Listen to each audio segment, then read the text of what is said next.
Okay, thanks very much. Thanks for the invitation. And I'm sorry I was a little bit delayed by my high carbon transport system that only just got to me here on time. It's high carbon economies and high carbon societies and what to do about them is the topic of my discussion, and that of course is particularly apt given the interesting discussions but somewhat unsuccessful discussions at the recent climate change conference in Warsaw.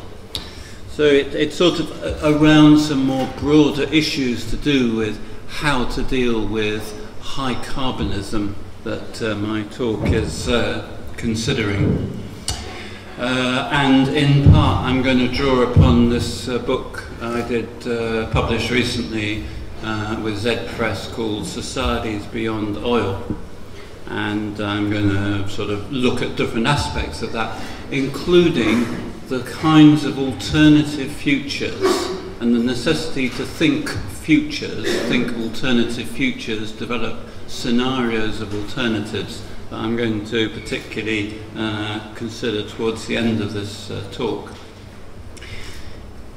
Overall, one of my main arguments is the utter centrality of the question of energy. As the small is beautiful Schumacher once wrote, there's no substitute for energy. The whole edifice of modern society is built upon it, and particularly, of course, built upon burning fossil fuels. There has been the most exceptional rate of increase of the burning of fossil fuels and a few other energy sources since 1900. So human societies up to 1900 used as much energy as we societies have used since 1900. And energy and its uses are hugely problematic in many ways, but one of which is that it is normally implicated in and productive of all sorts of social, economic and political inequalities. The bigger the kind of energy system, roughly speaking, the more unequal are the potential social relations that comes to engender, as Ivan Illich noted 40 years or so ago. And burning fossil fuels creates market failures, as Nicholas Stern wrote in a well-known report. Changing climates would appear to be the world's greatest ever market failure, a failure of markets to deliver optimal outcomes. And I also think that the using up of the exceptional resource of oil is a second market failure. And so these quotes here are sort of ideas that will animate what I have now to say in more detail. Very briefly, I'll refer to, I sort of assume actually some of this is kind of taken for granted in this audience, that the rate of carbon emissions actually already in the atmosphere are almost certain to result in temperature increases. These temperature increases are hugely problematic, especially near coasts. Many of the calculations as to future impacts don't take into account positive feedback loops, a kind of complexity feature of relevant systems. What that might do is to transform the world's physical and human geography. And so, as various writers, including Tony Giddens writes, systems are like a juggernaut careering at full pace to the edge of the cliff. And the only question is what speed and with what kind of moderating impacts human societies, different cultures might bring about. But I think there's also a very particular feature of contemporary cultures, which is to be dependent upon this peculiar resource of oil, which provides a stunning 95% or so of transportation energy. And that energy makes possible meetings like this. It makes possible friendships, what I call friendship miles, a bit like food miles. Makes possible family life, where families are distributed across countries or across the world. Almost all the products of contemporary societies, the physical products, are transported, as you know, transported in vast container ships, which are driven by oil, as indeed is much of the food and so on. Also, oil is embedded in many manufactured goods and in food production. And also when nuclear power plants don't work, oil is then used to provide backup power. So there's an incredible sort of dependence of contemporary societies, of 200 or so societies in the world, on one resource to move things and people about. This is just some pictures of Dubai, because I think Dubai, and there are some extraordinary places in the modern world which have become what we might call ultra-high carbon societies, often based upon the offshoring of energy, pleasure, and of course taxation. But some of these extraordinary developments, such as a ski run in a desert, for example, is one of those sort of takes your breath away, that anybody would think this was a sensible use of the world's resources, or indeed building this astonishing extension of the beaches of Dubai. But this is what is kind of a stream form of what high carbonism has been over the last few decades. We shouldn't just imagine that what happens in Dubai isn't replicated throughout much of the rest of the world. But interestingly, oil is a problem because it's, of course, a finite resource. Many countries have peaked in the amount of oil that they are able to, apparently, to produce. China, which is now the second largest user of oil, its oil supplies have peaked. The amount of oil per person has peaked some years ago. And then I have various quotes from fairly influential figures saying that there could be as little as 40 odd years of oil left, including often actually figures from the oil industry, such as the CEO of Royal Dutch Shell. Easy oil is probably past its peak. The chief economist at the International Energy Authority, who's generally very sort of optimistic about futures, says crude oil production peaked in 2006. And there's quite a dramatic change in the ratio between oil discovered and oil being used. And most of the major oil fields were discovered in the 1960s. And this kind of shows that quite simply. The discovery of the lines which peak in the 1960s, and the line going up to the right is the expected consumption, or actually better burning of oil that is likely to happen. And what you see is a huge gap between the two, and that huge gap was part of the context for the economic and financial collapse in 2007-8. Not only was it a financial and credit crunch, but it was also an oil crunch, to put it very simply. And there's quite a lot of material now being written on that.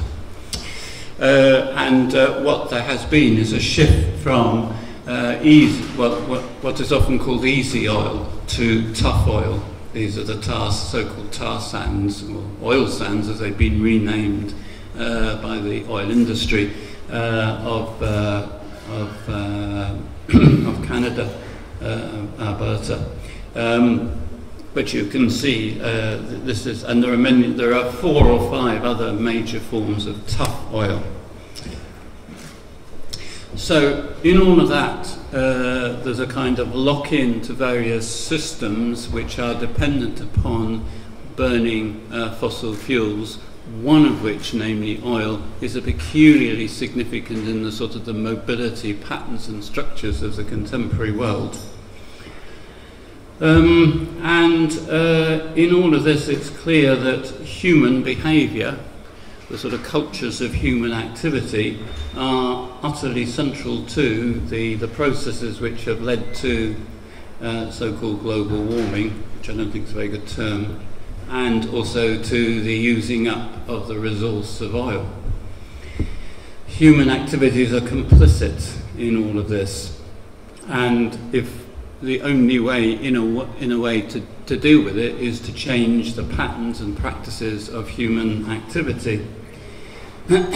And it's, to my mind, a really significant problem but in general, it's presumed that the people who are best able to deal with that issue are economists who can make adjustments to, pricing signals.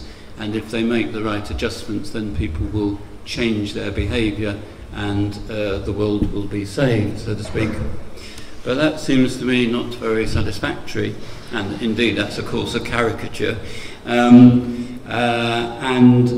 Actually the Stern Review is a very interesting piece of economic analysis of the issue of climate change, although he says absolutely nothing about oil in that. And in the later sections of this Stern Review, there's quite a lot of reference to the importance of social customs and the significance of social customs, which Stern and other economists note can't really be either explained by economics, or indeed developed theories to see how changes might take place there. So, some limits of economics in thinking alternatives. One of which is the ways in which economic institutions are, of course, utterly significant in the contemporary world, but often because of their social and political consequences. And obviously, an enormously significant factor in all of this is what I call here carbon capitalism, or carbon capital, which is an interlocking set of interests of companies, state companies, huge private corporations, the motor industry, the transportation industry in shipping and so on. And they kind of fit together and in a simple sense have structured the contemporary world economy around a set of carbon interests. Secondly, I think the role that energy plays in generating income in a society has been mostly under-examined.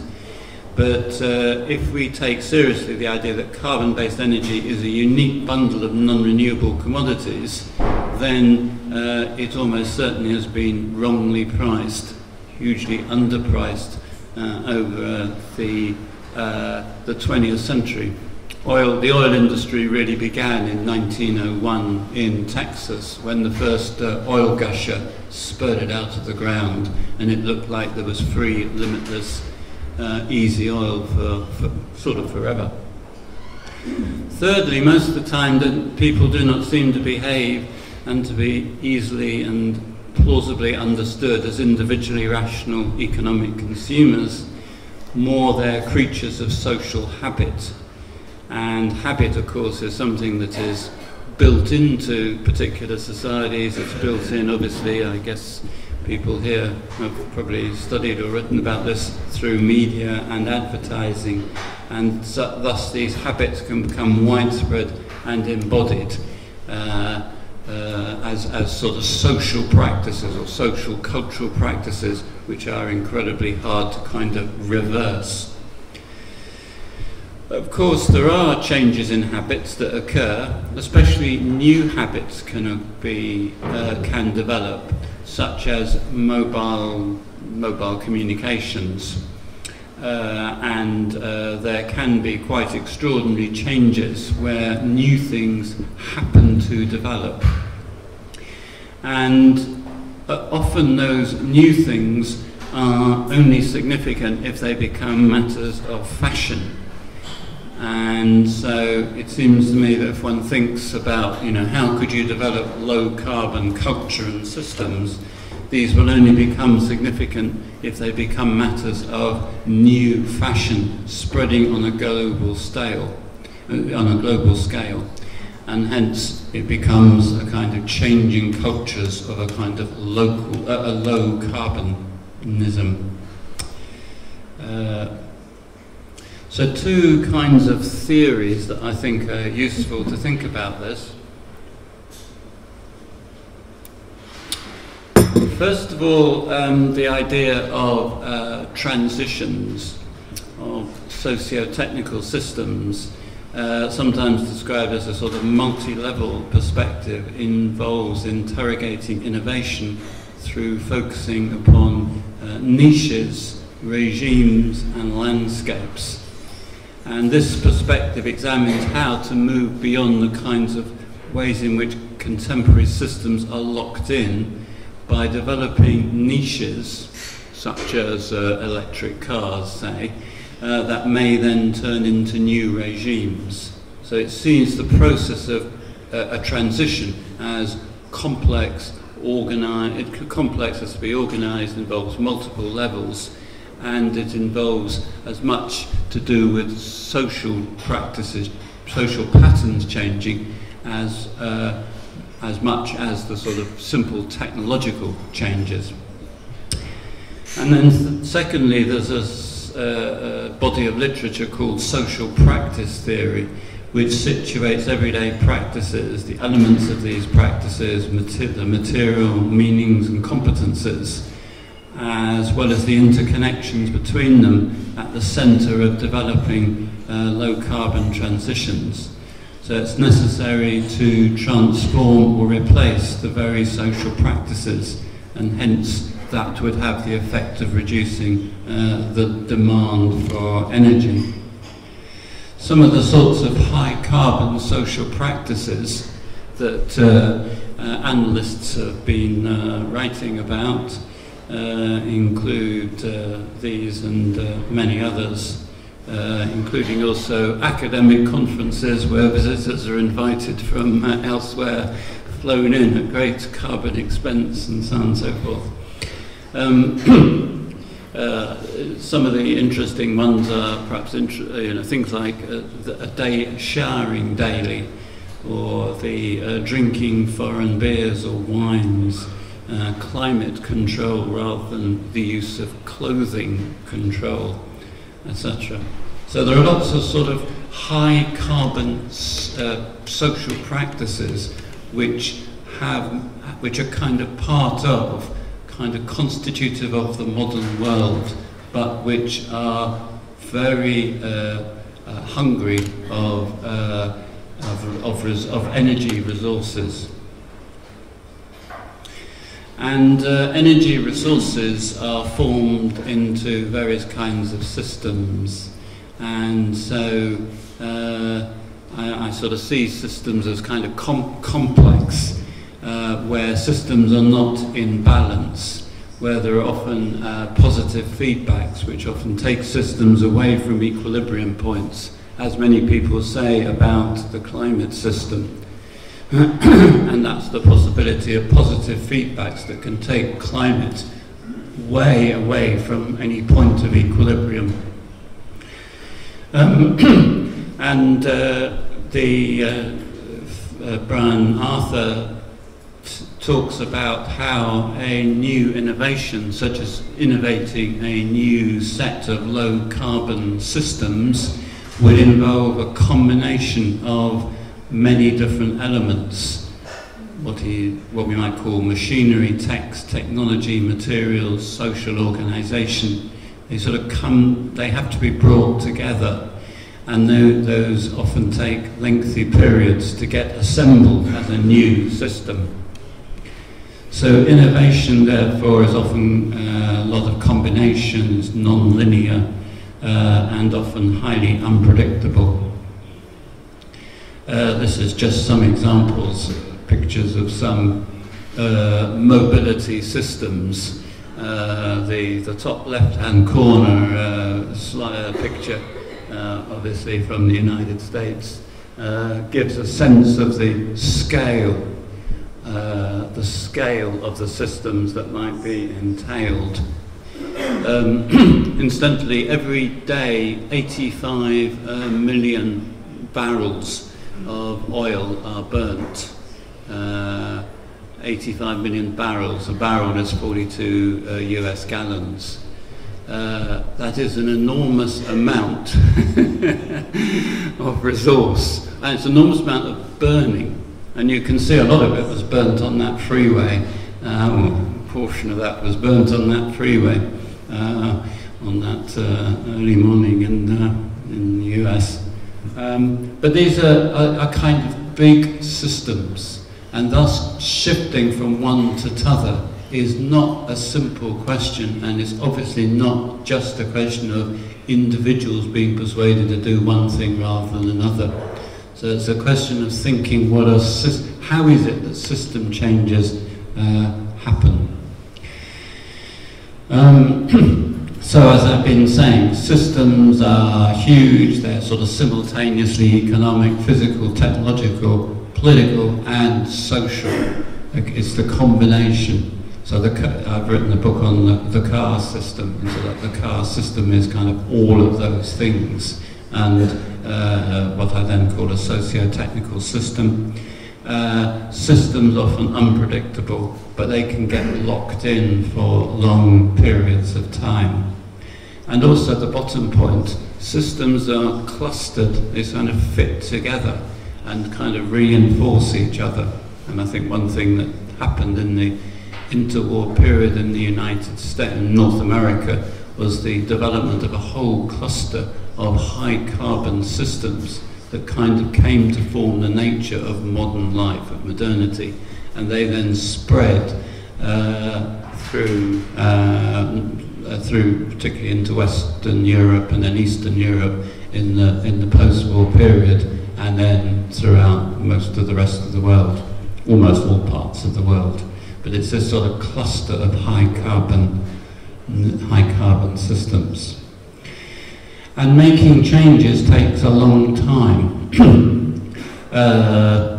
So the US National Intelligence Council says that there will be a shift away from fossil fuels to another, doesn't say what it is, but it's events that will happen maybe once a century. So it takes kind of decades to come about.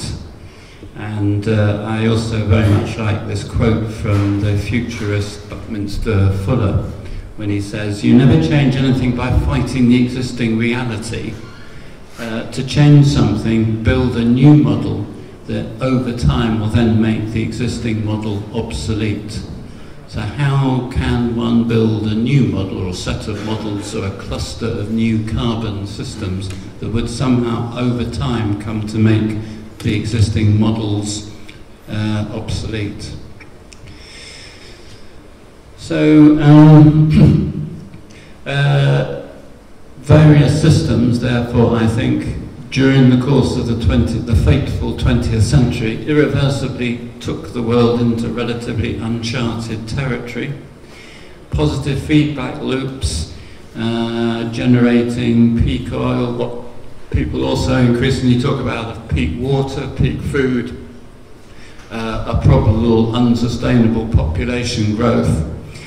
And there are various sorts of futures, some of which are what I now call catastrophist writings, of which there are dozens of books appearing which kind of point to a sort of system collapse.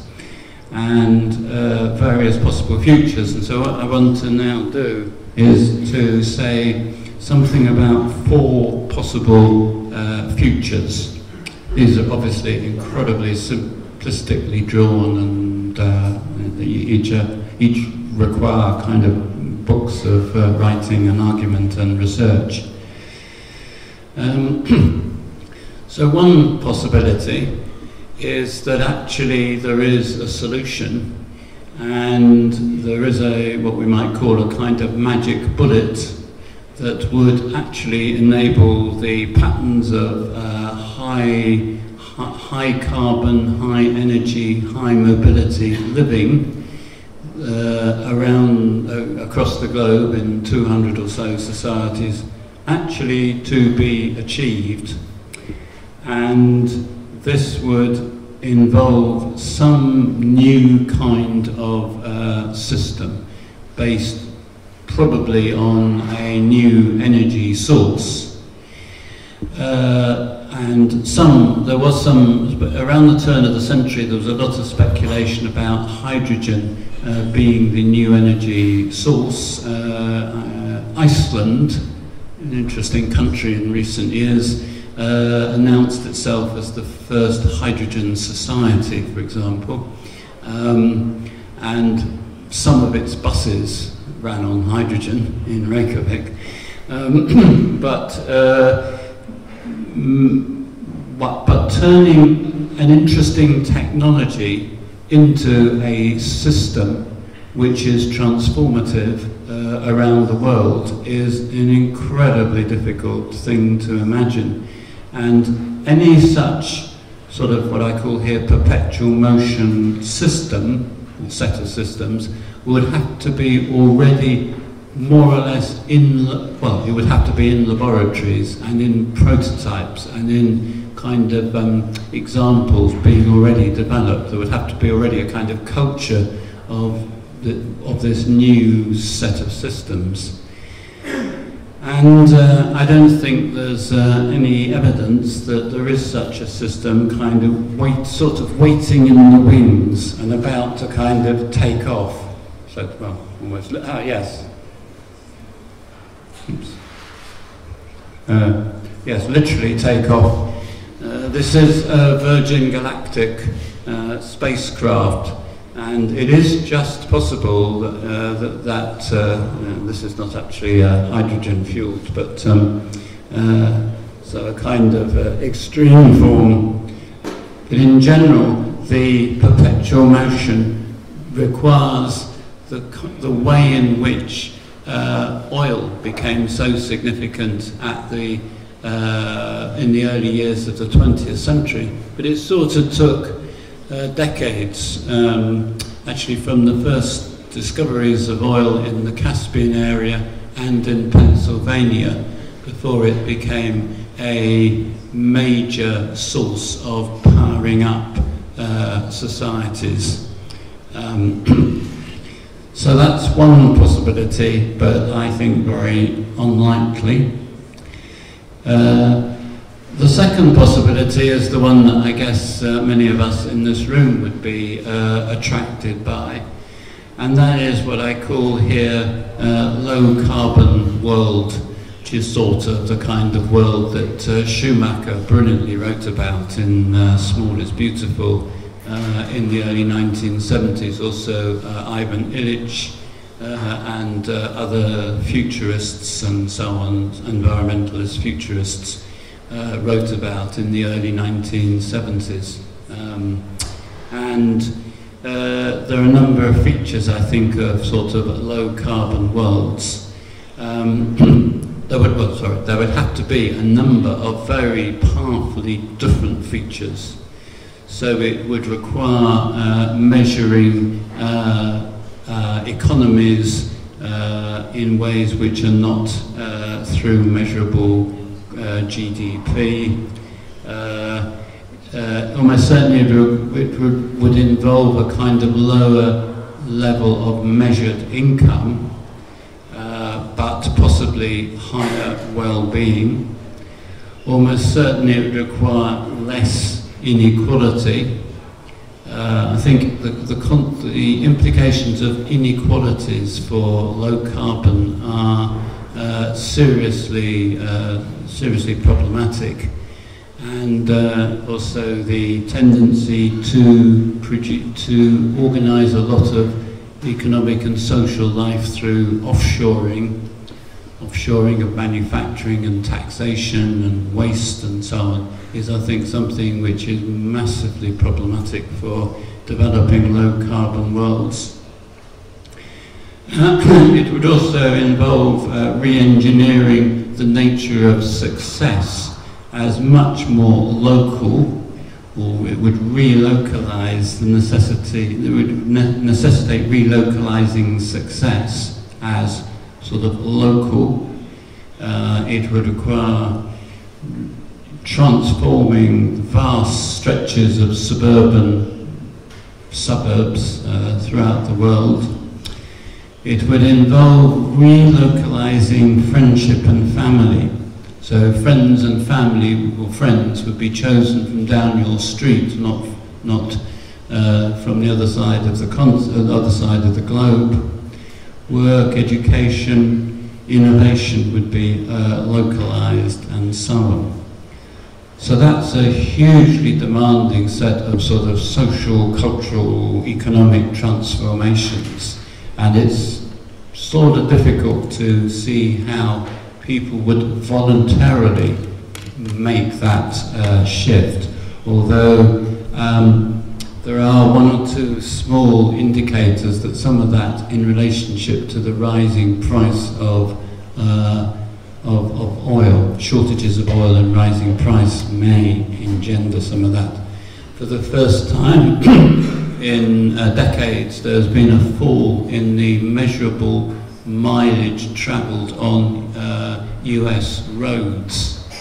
So US mileage on roads seems to be falling slightly, which is a sort of really strange, interesting little phenomenon, I think.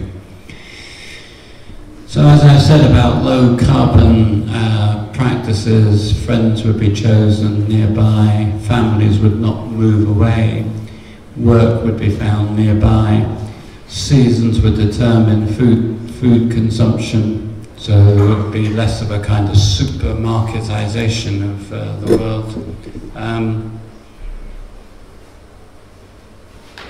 And I suppose all of that might entail a contraction of human affairs and a more revitalized and cooperative, community-based social relations. And I think some of that was being discussed in this conference this morning, judging by the website. So that would be a pretty significant set of transformations. But again, I think the possibility of that occurring it's possible but not probable. Also, things about status would be necessary. Okay, a third possibility is a kind of digitization of life, which is what obviously I call here the sort of Orwell future. So that digitized information is inserted, as it is increasingly, in movement through sensors or chips embedded even within the person. There would be a kind of currency of carbon allowances. It presupposes many digital technologies. It would also involve the ways in which communications would switch on a very vast scale from face-to-face meetings, face-to-face encounters, family get-togethers, friendship meetings and so on, to a much more digitized sort of digital communications. And of course, as people use those digital communications, so their consumption patterns, their patterns of movement and so on are tracked and traced. As we now know, nobody in a way now almost nobody moves in major economies, major societies without leaving digital traces. So a kind of, this would be a rather like the city as airport, and very little freedom to walk, to drive, to move about without connections being made with other informations being held about the person. So this would involve the integration of databases containing much supposedly private information on each person. So this sort of digital panopticon is a way in which you could very significantly reduce some aspects of the energy costs and implications of the contemporary patterns of life, although of course a digital panopticon itself of course uses significant amounts of energy, but probably significantly less. This is just a picture of an Amazon warehouse, which is probably one of the most sort of Orwellian workplaces that's possible to imagine, in which each person working there has every 33 seconds to pick up another item and to put in a trolley, and the workers in an Amazon warehouse apparently walk come run, but for between 6 to 11 miles on each shift. And if anything was going to induce me not to buy books from Amazon, this was the revelation of the Orwellian organisation of work in the sort of digital economy, fashionable kind of economy. So that's a third alternative. So far I've gone 3 alternatives, none of which you probably think to yourself sound much good really. There's a kind of a magic bullet solution, a Corbusier future. There's a high carbon future, which is maybe pretty attractive. Thirdly, there's this sort of Orwellian digital future. And then the final one I want to refer to is what I call the sort of Hobbesian future, where there are more and more extreme weather events. Incidentally, there's very good data from insurance companies that document the rate of increase of extreme weather events. Obviously, droughts and flooding, hurricanes, typhoons, the increased likelihood that various sort of semi-declared wars occur around oil, gas and water, some breakdown of many of the mobility, energy and communication connections that have characterized the sort of the growth of the modern world over the past few decades, a plummeting standard of living, probably some increased separation and relocalization of local patterns with what we might loosely call local warlords. Of course, there are societies in various parts of the world which already tragically have some or all of these characteristics. A lack of monopoly of physical coercion in the hands of a national state, so relatively weak states and strong, what I've called here loosely warlords, possibly only the super rich travelling and travelling in ways that are protected by armed people. And thus I describe this dystopic, sort of catastrophist future as a kind of Hobbesian warlord kind of future. And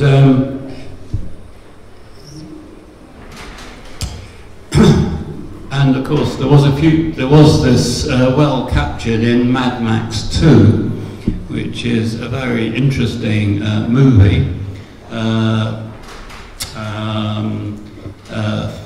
made in 1979.